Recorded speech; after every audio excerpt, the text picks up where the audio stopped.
The money illusion. Imagine waking up tomorrow with twice as much money in your bank account. Sounds incredible, right?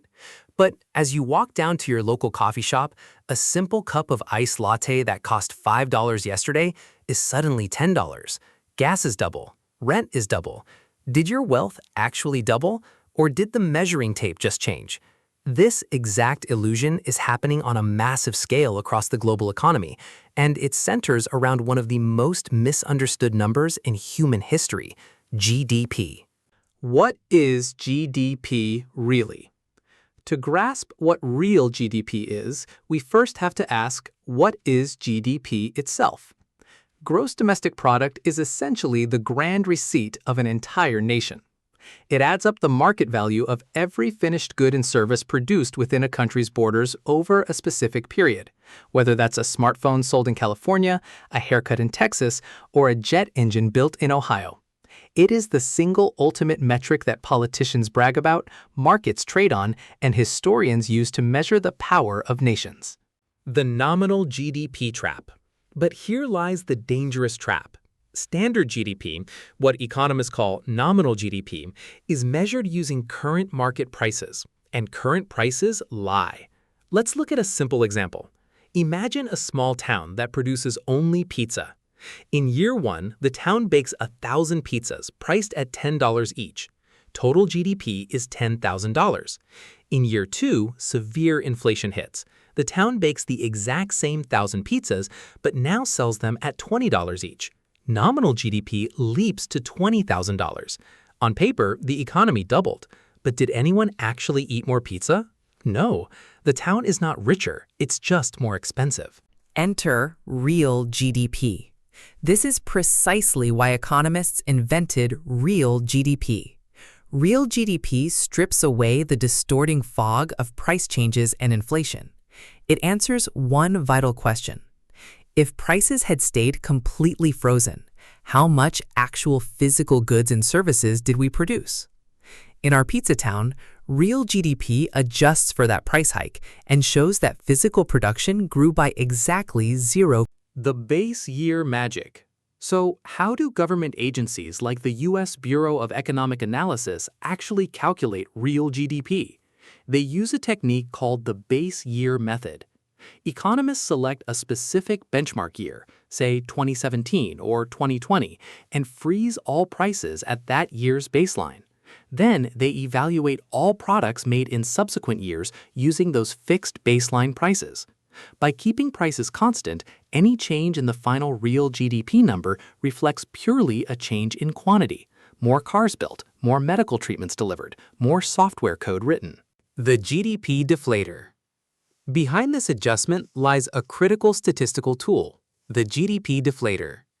The GDP Deflator is the ratio of nominal GDP to real GDP multiplied by 100. Unlike the Consumer Price Index, CPI, which only tracks a fixed basket of household goods, the GDP Deflator covers everything produced in the entire economy, including industrial machinery, military equipment, and exports. It acts as an all-encompassing financial microscope, isolating pure price movement from true economic growth. Wall Street and the Fed. Why is Wall Street so utterly obsessed with real GDP quarterly releases?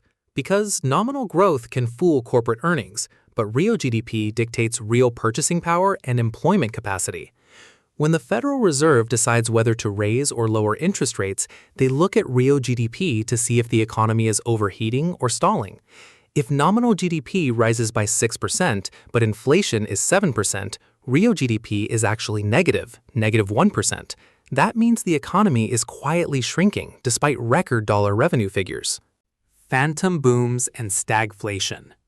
This brings us to a chilling realization. A nation can experience a phantom boom, a period where everyone feels richer because paycheck numbers are higher, yet standard of living drops because real GDP per capita is collapsing. In times of severe stagflation, businesses report record revenue while families struggle to buy basic groceries. Real GDP is the ultimate lie detector that exposes these phantom booms before they destroy financial savings. What real GDP misses? Yet, as essential as real GDP is, top economists warn us never to mistake it for a complete measure of human well-being. Real GDP counts paid monetary transactions, not quality of life. If a catastrophic hurricane hits a coastal city, spending billions on cleaning and rebuilding spikes real GDP. But did the hurricane make society better off?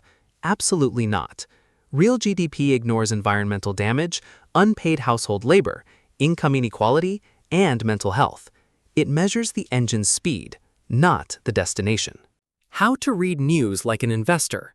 So how should you, as an investor or conscious consumer, read GDP news going forward?